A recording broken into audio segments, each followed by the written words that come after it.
Welcome to Luca is a Billionaire, where the only thing I invest in is your answers. You start by verifying your iPhone and iOS support live photos for wallpaper. This matters because some models restrict animated lock screens. Next, trim and crop the video to a 5-15-second segment so it loops cleanly and doesn't consume extra storage.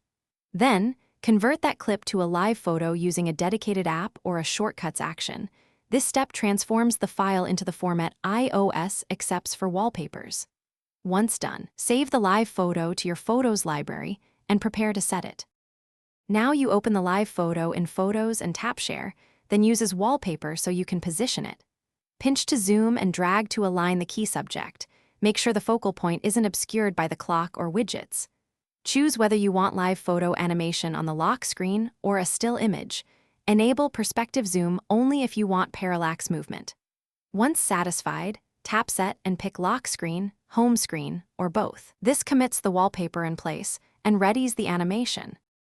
Finish by locking the phone and firmly pressing the lock screen to confirm the live animation plays. That verifies everything converted correctly. If it doesn't animate, reconvert the video at a lower resolution or shorter duration. Oversized files sometimes fail. Make sure live photo is enabled and not set to still.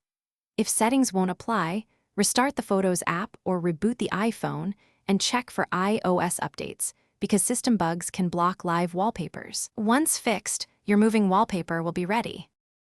Thanks for watching and please subscribe. It's the best investment you'll ever make.